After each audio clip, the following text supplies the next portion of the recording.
our Pink Floyd. We're doing a tribute, not a tribute, but more of an exploration of Pink Floyd music and we're gonna do our Dark Side thing for that night. And then we got this crazy all-star jam that's everybody's coming. There's people I can't even tell you about I that know, are coming. that's what I heard about. Because they said they won't come if we let it out. So I said I didn't tell their names. So I'm just letting you know it's gonna be crazy, really fun night, and the venue is fantastic because it's this. You're actually sitting in a collection of antique automobiles. There's like 50, 60 cars and motorcycles, everything Wow. restored like you can't even believe. They're beautiful. And in the midst of this is the stage and the band and the lights, so it's going to be a really great experience. We're also bringing a bunch of VR, so we'll have a bunch of VR exhibits for people to check out. And some really cool things we're gonna do. So it's gonna be a fun night. Yeah, there's a lot going on. Oh yeah. Sounds pretty wild. And you actually went to the venue, so this is not just you reading about it. This is a first-hand witness. Oh no, yeah, I've been there now, and I'm actually gonna get ready to go over there again right now because we're gonna start setting up here pretty quick. Cool. And I heard there's also gonna be a lot of kind of lasers and light projections, which I feel like really is a perfect way to capture Pink Floyd in its true essence. Oh yeah, so yeah, we're bringing a whole bunch of lights and stuff in, and it's gonna be I mean, I think this could actually turn out to be a really epic night, mainly because the people that are planning on coming, the thing's blowing up, incredible venue. So imagine you've got this exhibits, and then you've got all this VR that you're gonna be able to test out, so you'll be able to kind of experience some of that. And then just incredible musicians that are all coming together. It's great because it's a lot of more friends, and we haven't seen them in a long time, so they're all coming down to hang out. So it's gonna be a love fest. And we're raising money for the Yeah, I saw that. Yeah, we're raising money for the Watts Conservatory of Music, which myself, along with Flea from the Chili Peppers and Nord Fisher from Fishbone and Stephen Perkins, we talk about him, Jane's Addiction, Kenny Olson, a whole bunch of us musicians are getting together, and we're building this music school in Watts. And it's called the Watts Conservatory of Music. And one of the things that's happening right now that we're seeing is roughly 50% of the schools don't even have music in them. Classes are taking it all out, and it's really one of those things that I think those humans that are making that don't realize what that means to society. I mean, music is such ingrained, and even if you look at ourselves at the quantum level, we're just energy, we're just a note, and there's just something about music, how what it means to your life, whether you even understand it or not. So we feel that it's really important that we get back and do that. So this year we're coming out of the ground. We're coming out of the chutes with our first event here for the school. This is a kind of get everybody together. We're inviting all the manufacturers, everybody coming down, telling that our goal is we're starting here with the Watts Conservatory of Music, and then we're going to plan on scaling that once we kind of get the model working, and we're going to rally our troops, all our musician friends, and all the manufacturers to help us make our mission happen. So we're very, very excited about this.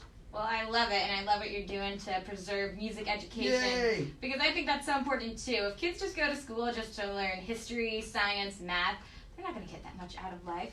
You gotta give them something for their soul in school too. Yeah, absolutely. We're seeing too that because of it being dropped out of the school, all the like the classics and jazz and all that stuff, they're just not getting exposed to any of that. They're just getting exposed to what you hear, your playlist basically, and a lot of drum machines and things, which is nice. I love it all, but really there's nothing like really the real deal players laying it down. That's what I like about what we're doing in the next couple nights. I just love the idea of all guys getting together and playing, because when I go make records now, you go in, you you do a couple takes, like, oh, that's good enough, and then they can go fix everything and make it. You lose that whole essence of of really what it is to make music, right? So we try to capture the moment using technology instead of allowing technology to drive the decision making, right? That's a good way to put it. Yeah. And you're a huge business entrepreneur too. Oh, I love business. Yeah, I saw that you have so many startups that you started as well. Can you tell us about some of them? Well, I grew up in a family. My father was a musician. I grew up on the Lawrence Welk Show, which was a weekly television show back in the early days, and he was a serial entrepreneur. So everything he did, we had boat businesses, candy businesses, lighting businesses, reed businesses. He was actually one of the guys that worked and invented the wah-wah pedal, the famous music thing, and started the first amplified instruments and stuff. So I grew up in a very entrepreneurial kind of environment. So I love the business, the art of business, just as much as I kind of love making music. So I've kind of tried to combine those over the years. I really saw technology coming along years ago, and got involved in actually one of my favorite things that I've done that I'm most proud of is I've kind of directed and co-produced the world's first interactive cartoon. So we did that back. That starred Howie Mandel back in the day. It was called Toonland. We got 11 million units of that CD-ROM out there, and very, very proud of that piece of work back in the time. And now we're looking at it, and I'm holding these things in my hand, because back in the day, you know, our cell phones are now more powerful than what we had back when we were making those. We were running on Windows machines, 386 25 megahertz machines, which had no horsepower, and 4 mega RAM trying to make it work. And so it's really, you know, it's great to see where our technology's come. But I love technology.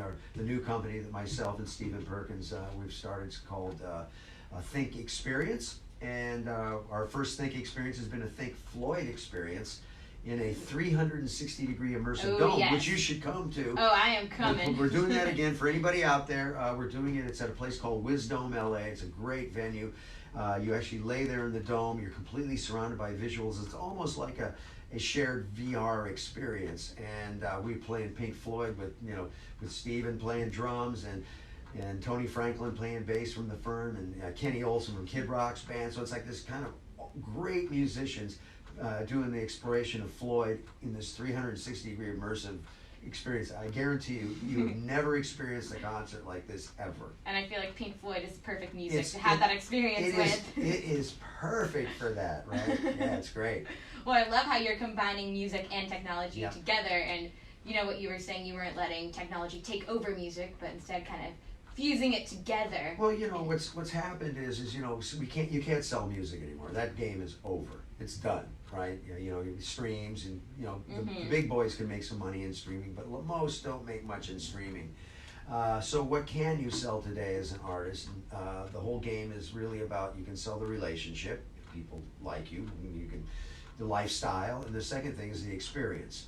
So Think Experience is really an immersive entertainment company. So we're focusing on those types of experiences. Things like, I have a friend of mine that a venture capitalist that just put $10 million into a new company. I haven't seen it yet, but they're shoes you put on that turn you into a speaker. And he says once you've heard music this way, you will never, ever, ever listen to music another way. Does music come from the shoe? I have no idea. The shoe comes in, it connects touches your bones, your body, it vibrates, and you hear it, and you play it, and you feel it. Wow. He says it's like the most insane thing you've ever. So we're going to be experimenting with that. So the idea of bringing new technologies to the live experience is kind of what we're doing, and we're in the midst of working on some new shows and things, and you know, bringing AR and VR and, you know, all these new crazy things into it to kind of make it different, because people love to go to an experience, right? Something, and especially today, I mean, we have so much media. I mean, how many records can you listen to? I mean, I got people giving me records like crazy, and I say, please stop the music. I can't listen to it anymore. I've got more music than I can possibly take. But, you know, to go someplace where I can kind of, you know, have a shared experience with people, get away from their, you know, we don't say get away from their phones. Actually, we incorporate their phones into our show so that they're actually using them in the show. And, you know, it's a very interesting time for artists. And, you know, I love the idea of, you know, this time for artists. I believe it's the greatest time in history for them, because they have the tool in their hand.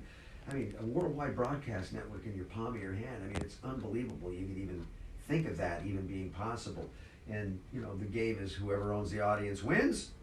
And I now have a machine that I can go generate my own audience. I don't need anybody else.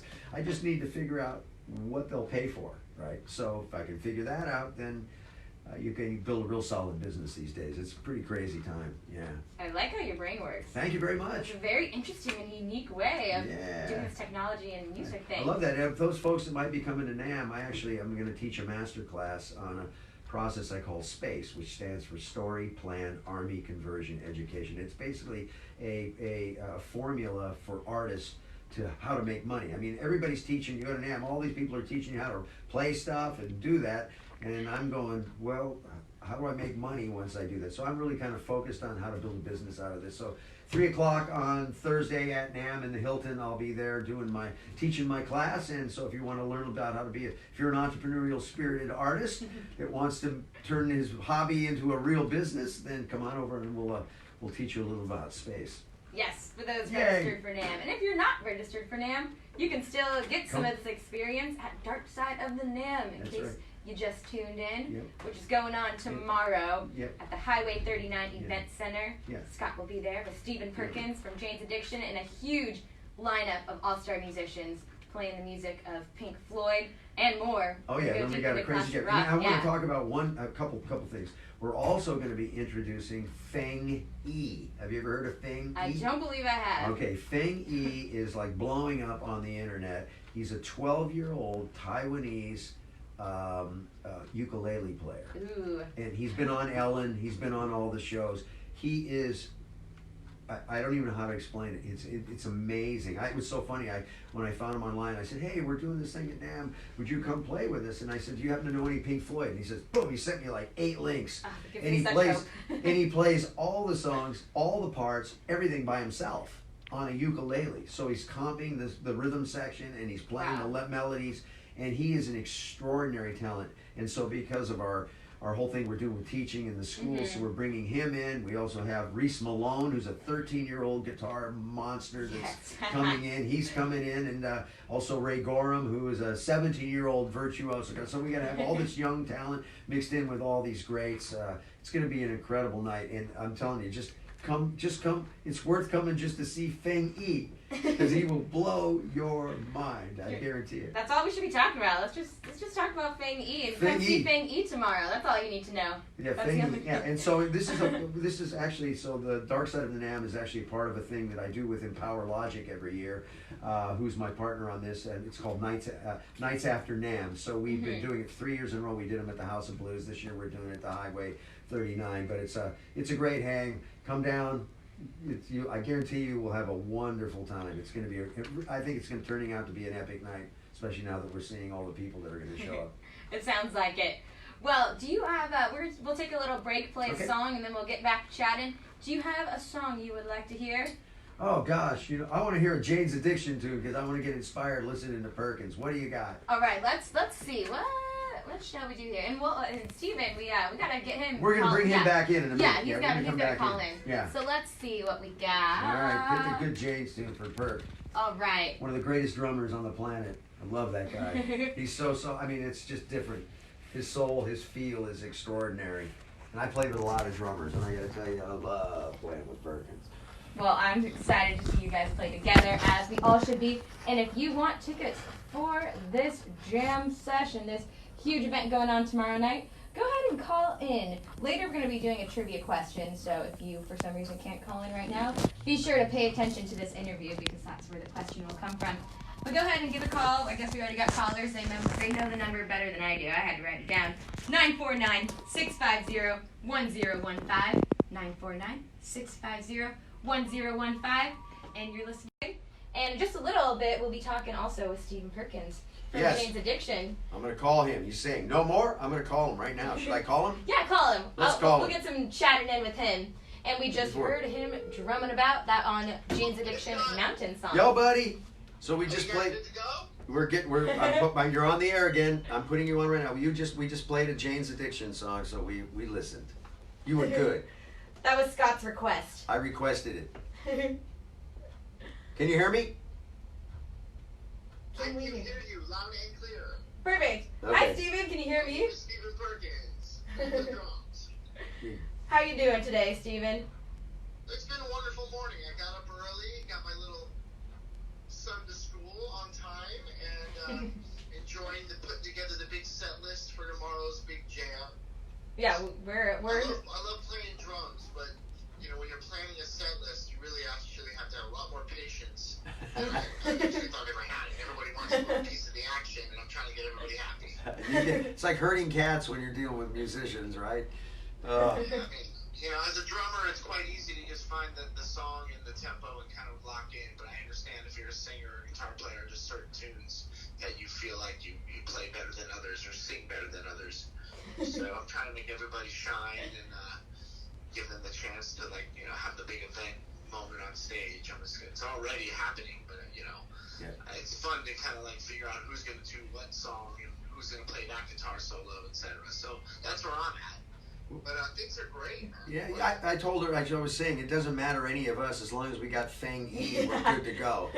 That's really all we're talking about to our audience. Feng Yi, man. Feng Yi. And then our...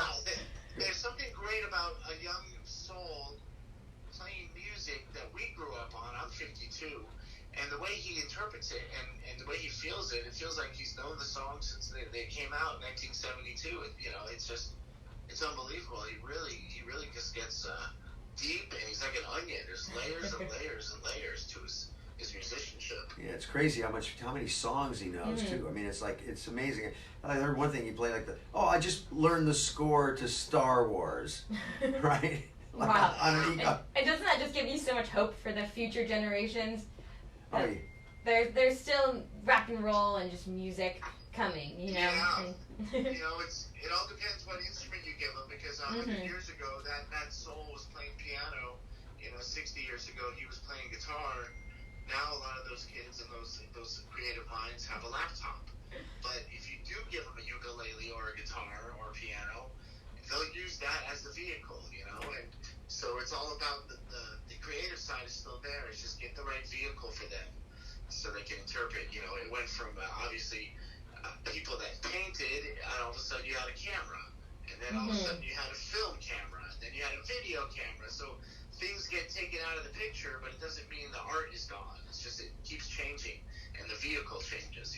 Exactly, and we heard about the Watts Conservatory of Music, which this event is raising money for, and how that's kind of a great vessel to help keep that going and keep that creativity going for these future generations by educating them in music and instruments and everything they need to get that going. That's right. Yeah, if it's in your environment and it's around you, you hear music and you'll be able to touch the instruments and talk about it and explore different styles. You never know what's going to come out of that, And I used to play rock and roll and jazz over and over, and all of a sudden I bought an African record or an Indian record or even a pop record, R&B or a rap record, and all of a sudden, I got more interested in drumming and kind of opened up other doors. So it really is what you kind of introduce to your palate and let that kind of melt into who you are, and everyone's got a different life, and so it's important for an artist to reflect on what they are and who they are, and not try to imitate, just be themselves. And I think that's also the great lesson when you have a music school is, you learn, and you learn music theory, and you learn from the same rudiment book that everybody learns from. But then again, what do you do with it when it's you? It's your own personal experience with that instrument. Yeah. And I think that's exciting too, to give someone I have a love affair with my drumsticks and my drum head. I love my sticks and my drums. I love them. And if I didn't have that, what would I have? I'd feel so empty. Right. So exactly. That's really such a great thing to be able to give these young people something to love. And something that loves them back. I mean, the drums give me a lot. More than I can ever give the drum.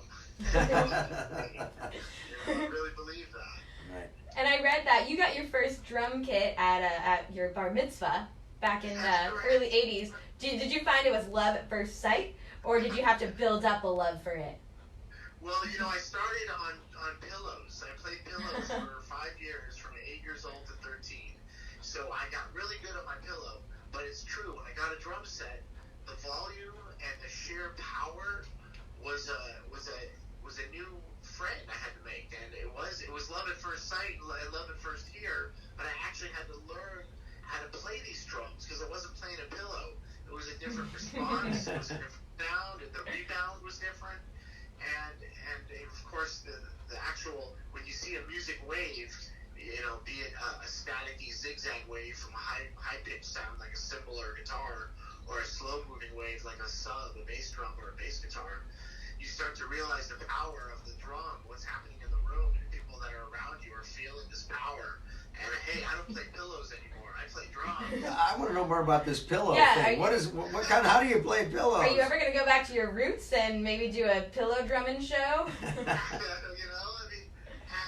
thing is with the pillow, I heard that Buddy Rich and Billy Cobham and some of the greatest hands in the world, and of course our hero Neil Peart, they all use the pillow because it doesn't respond and rebound.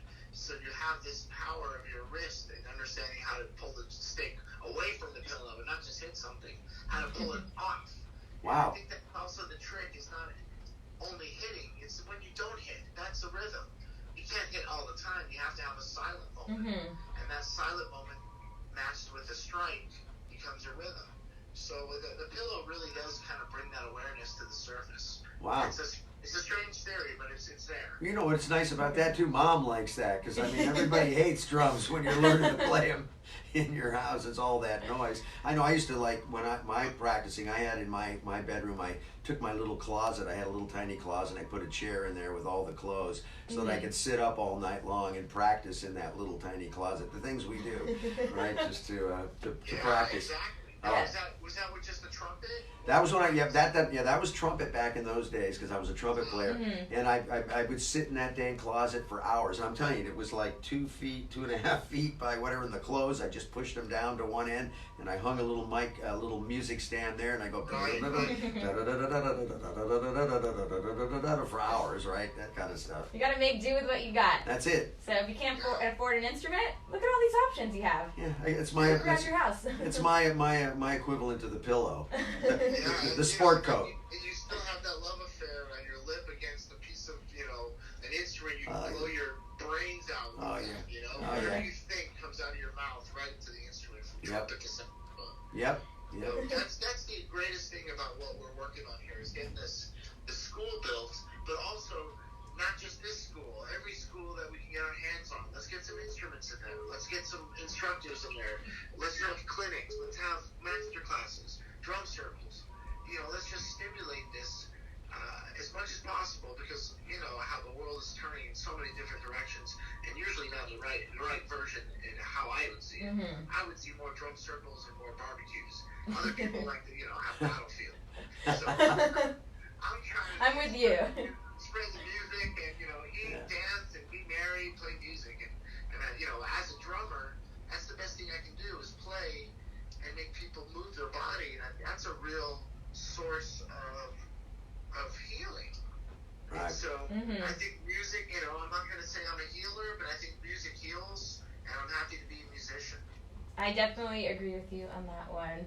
And I definitely feel that. That's why I love going to concerts and talking to people like you and listening to all this kind of music because you just get in this zone where just everything else doesn't matter and and I love that you guys are so passionate about that, and that's why we need these fundraisers to help the future generations feel that as well. Well, Stephen, you had mentioned that you first were so set on rock and roll, and then you started broadening your musical horizons. And I saw that when you had joined Jane's Addiction, Eric Avery, their bassist, and you kind of had different musical styles, which sounds like it might be a problem because you guys are the rhythm section, so you need to work together. But do you feel that was almost kind of an advantage because it did allow you to broaden the horizons and kind of create a fusion of genres and styles? Absolutely. What I grew up on was a lot of jazz drumming, and there's a lot of conversation between the jazz drummer and the other instruments. And when I joined up with Jane's, Eric was so hypnotic with his bass lines and such a simple melodic bass line in a repetitive mode. I like to refer to it as the MC Escher rhythm section. There's a white duck and a black duck, and it goes right off the page, and the patterns just keep moving. But that's kind of how Jane's Addiction rhythm section is. She lays the bass part down, I come up with the drum part, we lock, and just let it roll together. We don't have to have special events because the whole part is an event.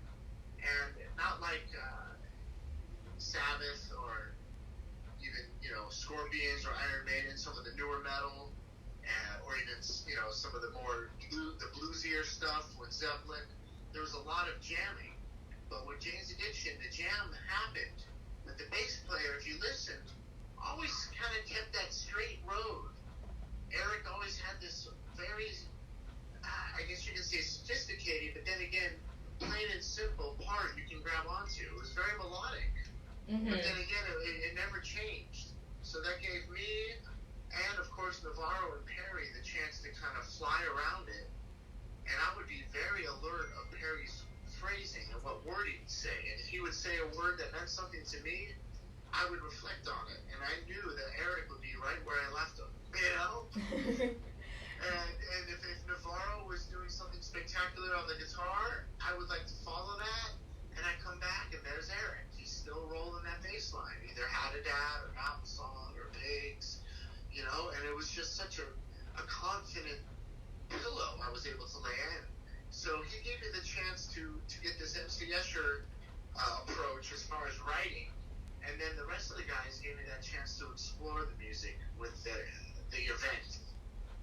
able to like follow the events, kind of like how John Densmore with the Doors would follow Morrison. Morrison said something, Densmore would smash right behind him. So there's a wonderful marriage between me and Eric, and it changed my drumming forever. And Jane's Addictions had so many great players as in bass, that role itself. We have Chris Chaney now, but we've had Flea, we had Duff McKagan, we had the bass player from Corner for Pyros, Martine, and everybody plays the songs a little differently. And of course, Eric wrote them, so there's always that difference from the guy that wrote the part to the guy that plays it. But I've always been so honored. Even Mike Watt with Corner for Pyros would kind of fiddle around with some Jane stuff. Everyone interprets it different, but I guess my point was all the bass players I mentioned would always tip their hat to Eric and say, what an original, unusual bass line, and it's such a beautiful song on bass, and that's something we all reach for. How do we make a song out of our instrument, not just flash, not just the show off moment. Yeah. Exactly. You gotta have some great teamwork there, providing the heartbeat. Yes. Thank you. That was a great question. Thank you. And now as a young drummer, I always wanted jazz musicians in my life, but I couldn't find any. And I'm so happy I have Scott in my life, because I'm not a particular jazz in the sense of not jazz. The classics, but the understanding of using that instrument, and it's a blow and go moment. You can play and you can feel your emotion, and me and him have a conversation while we're playing, but I never ignore the pulse and make sure people feel that. Right. Yeah, it's really great. I mean, it's really interesting because you play a lot of different drummers. Stephen's very interesting because it's about the feel, right? Because sometimes music needs to float. Sometimes it feels like it needs to speed up a little bit and sort of slow down a little bit. A lot of times, guys, standard, mostly drumming is about being real action.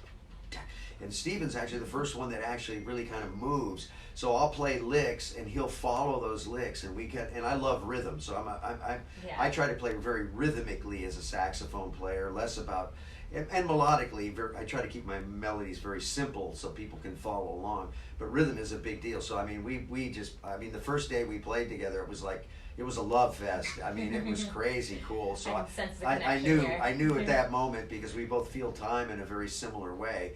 And the groove is a very, very, very delicate thing. And I'm like myself, I've spent, I ate, drink, slept metronomes when I was a kid. I loved them.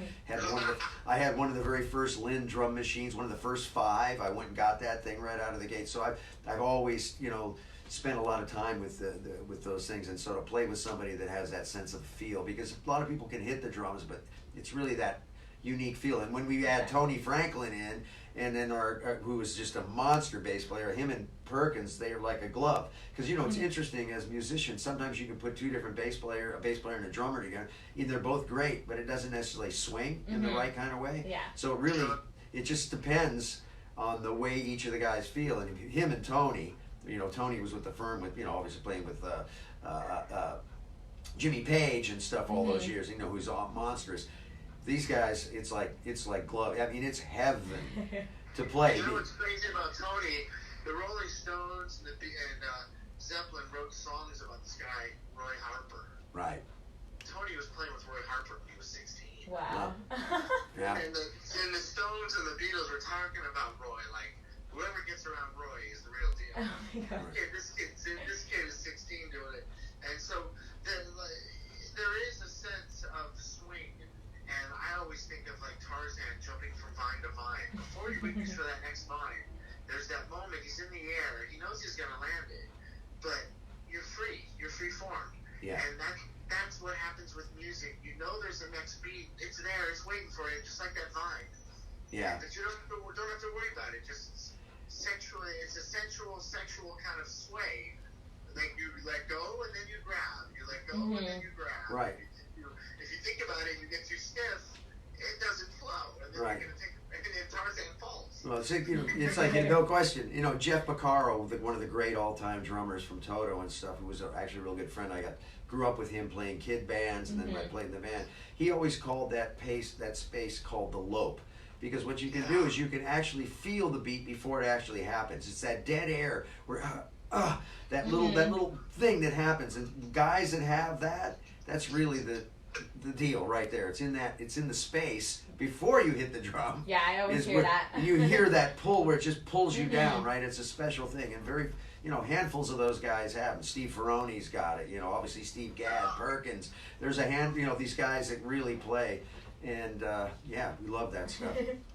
Well, before we. And that's what's kind of fun tomorrow, because don't believe it or not, I'm playing 40 songs, 40. Oh, wow. Yeah, I'm doing maybe 12, 15 Pink Floyd songs, and then 30 or 25 other tunes. And that's the thing. Every song we're doing is maybe recorded by a separate drummer, the guy from Zeppelin, the guy from Van Halen, the guy from Bad Company, whatever it is. But I always like to put my own personal touch on it, and that's what you get tomorrow night. Is everyone's a personality player at this jam. Yeah, it's crazy. And I love that. Hearing personalities, people not replicating a record, but reflecting on exactly. it. Doing their own version. Yeah, making it their own. Well, do you? We have to take care of business real quick. So while we do that, do you have a song request that you would like to shout out to? Maybe a song that you're going to play tomorrow to what do you want give to hear? everybody a little What do you taste? got, Perkins? Something you like? Oh, something we're gonna play tomorrow? Oh no, whatever you like. Whatever you like. Pick something you like. Well, I've been listening to the Wonton song with my son, and that's WONTON by Led Zeppelin. Ooh, yeah. And I've been showing my son the power of Zeppelin and how complicated they can be, but also how simple. And that song has got both just perfectly matched. So let's put that one on, and I'm gonna dance around here where I'm at. All right, beautiful. We will do that here as well. All right. If you would like a pair of tickets for Dark Side of the Namm tomorrow, go ahead and call in 949-650-1015. You might just get a pair. All right. Well, we'll be back talking with Stephen Perkins of Jane's Addiction and Scott Page with Pink Floyd right after this. Good one, Perk. This is Emo on Emo's Rock and Roll Magic Show. You just heard Led Zeppelin with the Wonton song. That was requested by Stephen Perkins from Jane's Addiction because we just spoke with him, and we're also speaking with Scott Page, sax player of Pink Floyd. Woo! Woo! Give us the air sax again. That's right, live session for you right here. And we have been giving away tickets for Dark Side of the Namm, which is taking place tomorrow. It's a Namm after party, but you don't have to be registered for Namm. They're bringing Namm to you. That's right. Big all-star lineup of musicians. They'll be exploring the music of Pink Floyd and then just going into an all-star jam of good old rock and roll tunes. So it's going to be a ton of fun. And Scott Page is the one here making the commentary. The commentary. Thank you very much for having us, and thank you very much for helping us with the show. Yeah, it's going to be incredible. It is actually, I think it's going to be an epic night. I mean, with the Namm being in town and all the musicians and everybody's like, oh, we want to come over and play. So it's really going to be like old home week for a lot of us. That's what Namm is we come together and we get to see guys that we see throughout the year here and there, but everybody in one place. So it should be an extraordinary night. From everything we've been learning, it sounds very epic. That seems like the perfect word to wrap it all. And the coolest venue you've seen. The coolest venue, without a doubt. Highway 39 is amazing. It's like, I had no idea it even existed. It's really cool. Yeah, from what you described too. I'm so excited. We all are. Yay. And so let's talk a little bit about your history. Sure. Before you played with Pink Floyd, you actually played with Supertramp and Toto. Yep. And you were actually, at one point, you were playing with both of them at the same time. What was that like? Well, yeah, kind of in between. In between kind of the tours, I kind of went back and forth. I've been so fortunate to play with such great bands. I mean, obviously Pink Floyd and Supertramp and Toto. Those are really serious artists. I mean, I have to pinch myself sometimes because it's kind of hard to believe that I actually got to do that looking back. Because playing with Toto was great because these were all I was in a kid band with Jeff Beccaro and David Page. We grew up and I was the worst guy. Played second trumpet in this band, and they really inspired me to become a musician. And so it was always a thrill to go play. Get finally practice enough to get back to where they pulled me in and brought me back to the band. But yeah, playing with Jeff is one of the greatest drummers of all time. People used to ask me a question, what was the best thing about playing with Toto? And I'd say, I got to play cowbell with Jeff Beccaro on 4 songs. And that was heaven. It was amazing. my riser was right next to him, and we'd look at each other, and we'd drill each other in the eyes, and just play it, and it was like heaven. It was better than sex almost. It was like great. Always need more cowbell. More cowbell, but that was great because of the groove, and then. Obviously Supertramp, another incredible musical, very musical, unique band, very much in the Floyd kind of thing, but on their own, and, such great musicians. Rick Davies, another one that's incredible time he has, and John Helliwell, the saxophone player that's been part of Supertramp for all those years, one of the guys, is he was one of my biggest influences, my mentors. He actually showed me what life is really about. This is a guy that lives in the moment like you can't even believe it, vice president can be. And so, it's been great playing with all those bands. Luckily I got to tour the world a bunch of times and hang out and do things. It's been very thankful. I am the most thankful person you will ever know, I guarantee you. Well, I love that you keep it humble. Well, we're just like we're just a thing walking around here on this incredible consciousness of this planet, and we're very, again, all of us. I mean, probably all the listeners that are on this station, and we should all be very thankful. I mean, compared to other places where you could be, I mean, we got pretty lucky here. Most of us got some food in our bellies, and we're taking care of ourselves, so it's pretty much to be thankful for, no question. That's right, and we're thankful to have you with us today. Thank you. I'm thankful to be here. In fact, forgot to mention, you can tune in on Facebook and watch this on Facebook Live. We're live. Hey, Facebook Live, let's wave. You can see the back of my head, I think. Did I see you Facebook Live? Look yes, at there that. You go. All right, there you go. Amazing, we can broadcast worldwide on your dang phone. It's crazy, technology. I know you know a lot about technology. It's wild. I know a little bit.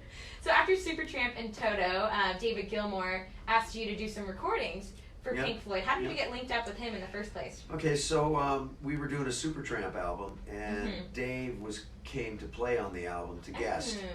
He's friends with them, and so he guested on the album.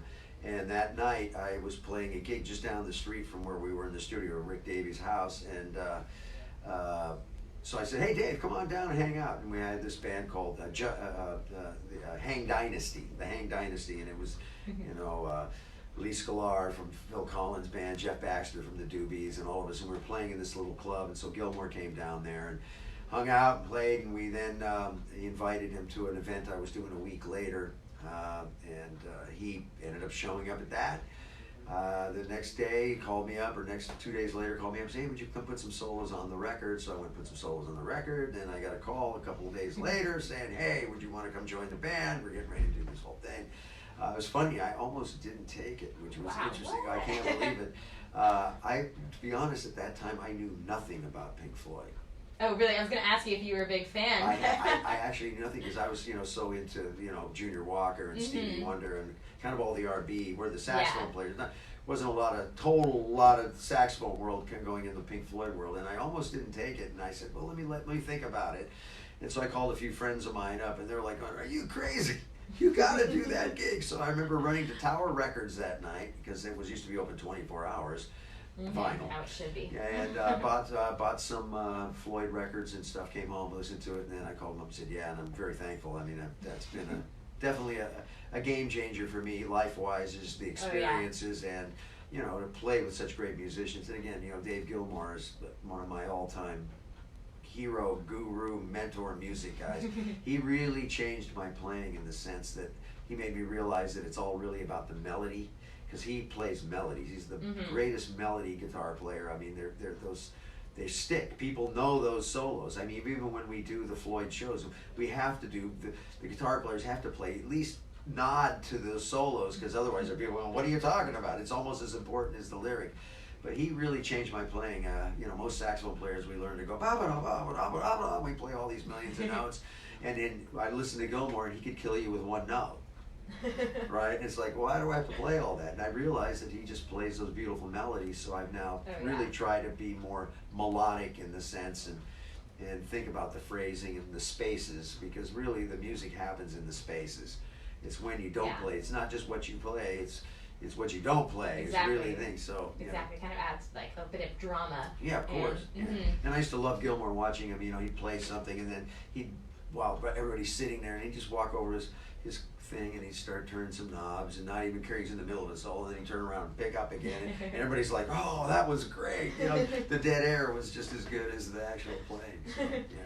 And you joined the band shortly after Roger Waters had just left. Yeah, so I was on the Dave camp, right? So we were on that side. Yeah, that was a very interesting thing. It's funny. I remember we went and played. We went to see Roger's show, a couple of us one time, and we actually got thrown out. Really? Yeah, we got thrown out of the show. We went to see it. I think it was in Canada. So we kind of snuck in, and they found out we were there, and they threw us out. It was me and a couple of the other guys in the band. Oh my gosh. Yeah, so the rivalry has always been a little wacky there. I don't Yeah. understand it. You know, I'm one of those people that just don't quite understand grudges and things. It just makes no sense to me. You know, because remember, what they don't realize, people don't realize, is the only thing that's real right now is you and me talking. Mhm. Everything else is an illusion. So if it happened, it's done. Exactly. Can't we remember the good days we had when we were best friends and say, okay, that was it, you know? So, but anyway, that's, you know, it's their situation. Yeah. But you know, definitely Floyd is a very, very interesting phenomenon. The brand is so powerful. We used to laugh because our tour passes, right? We used to call those the key to the universe, because we could go to a restaurant or something and somebody would say, sorry sir, we don't have room for you, and you pick out your pass, boom, you got a chair like that. So that brand always had such clout, and anywhere in the world. It was just amazing. You know, we'd see fans that would follow us, like they would take off for 6 months and they'd come to every show, and I'd be in Japan, I'd walk out of my hotel room and there's these same people standing with records to be signed, and now I'm in the south of France, they're there, and next thing I know, and they would just follow us around the world. But Floyd is an incredible brand and musical, you know, phenomena in a sense. I mean, it goes back to all those records, you know, the Stones, the Who, Led Zeppelin, Floyd, you know, the Beatles, of course, and stuff. But those days when records were being made, it was just so different because we had to play top to bottom. If you put a solo on, you had to muster it all up and kind of get psyched up and go in there and play, right? And try to get something that would make sense. And you know, 'cause we're doing it on tape, so there was no, like, you know, auto-tune or all that kind of stuff. So there's a certain sense of, you hear people think and stuff on records, or not think, let's put it that way, when they really connect, you know, kind of with the source, and that's what you're looking for to kind of break thought when you play. So those records and those periods of time, so being part of that has been really a gift for me, for sure. Yeah, and you sound like a gift to the band, because I know Nick Mason described you as, quote, distinctively recognizable when playing, and that you were another stage show in your own right. And the answer they were looking for when they were specifically looking for someone younger with a more flamboyant, exciting way of playing. So what happened? I can tell just by your energy this whole entire talk that you have so much enthusiasm and that you really can put on a show. So what happens when you play on stage? Well, that's funny. You know, I don't think a lot of Pink Floyd fans necessarily like that. You know, I'm like, it's funny for me when I play. I can't sit still because there's just something about it. They all laugh because my legs kind of squeeze my legs and do stuff, but it's kind of like squeezing the music out. And you know, I love to play so much, and I just kind of put everything I can into it, and it takes me over. And so it's funny because Floyd in general is really not very flamboyant. Most people never really know who they are or what they look like. You know, they're very non-wanting to be in front. You don't hear them doing tons of interviews. They're not the typical type of thing. So when I got in there, it was definitely something. I'm sure it was a little bit of a shock. Yeah, it was kind of funny. This is kind of a funny story. Well, I don't know how funny it is, but it's a funny story. So what happened is because I did move around a lot. The photographers would come in every day, and they'd get the first 2 songs to shoot the band for the newspapers and things, right? Well, because I had this long hair, and I'd flamboyant, I'd run out to the end, hang my toes over the edge of the stage, and I'd blow my thing. They'd take all these pictures, so on a daily basis, the paper would come out, and for some reason, not my doing, but it'd be a picture of me and Gilmore's, like every single time. It was me. I'm all over the cover. So one time we were in Germany, everybody would laugh because it's like, you know, Pink Floyd has obviously been Dave Gilmour and Nick and those guys, right? They're the main guys.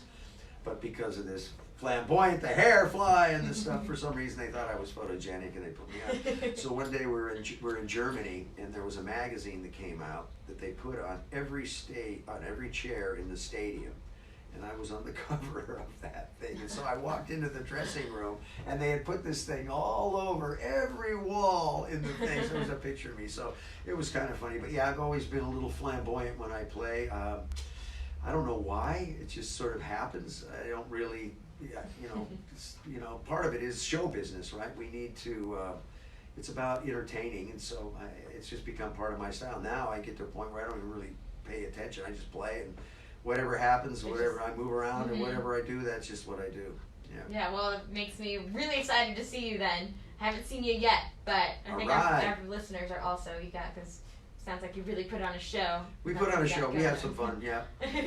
And I know your dad. Your dad did a lot of music as well. How did he influence you in sex and everything? Well, first of all, my father was I was one of those people that really won the luck of the draw when it came to parents. I had the best parents on the planet. I mean, my dad was amazing, amazing father. I did everything with him. He took me everywhere. But he started out. He's a musician, incredible musician. He came back from the big band era. He was in this show called Lawrence Welk. So I grew up on the Lawrence Welk show. Playing and being around television and stuff, but as an influence, no question, he influenced me. And I think probably the biggest influence that he'd given me that I realize now more than anything, people loved him. He was so nice. He was always very kind and a guy, and I really realized that that's a really important thing. And so I think he instilled that to me. I try to do my best to be nice to people. So if you talk about influence, that's probably the biggest influence, I would say. Definitely on music, he got me. I remember he was doing did one of the very first television shows that was ever done on videotape. It was called Music Man Take 10. So imagine a big band. It's like a tour of a rock and roll band, but back in the day when they had big bands and awesome. So it was a funny show, and he he was part of a Conn musical instrument company. He was a clinician for them, and they sent all these instruments over, and for some reason I picked up the trumpet. And he was definitely my influence on the music side because he kept doing it. But it was funny, I never really wanted to be a musician until I got into, basically got an end of high school going into college with Jeff Beccaro, David Page, and all those guys that we played with the kid band. But yeah, he definitely influenced me, everything, really a lot in business because he was such a serial entrepreneur. I mean, we had everything, I don't know if I said this earlier, boat businesses, lighting businesses, reed businesses, candy businesses, donut businesses. I had everything you can imagine. My phone is ringing. Sorry about that, folks. You're kicked out. I'm kicked out. Get out of here. So, he was obviously a very major influence on me in many ways. Yeah. What? Love Pop. Love you, Pop. Aww. I'll see you on the flip side, buddy. Well, that's amazing, and yeah, very lucky. I love that you're such a thankful guy too about everything that you've done and about your family and your dad and all the influence he's given you. Well, I know you got to get going to your meeting, so I got to go. We're setting up for our big show. Yes. And I want to thank you, Emo, very much for helping us with the show and helping us build a school.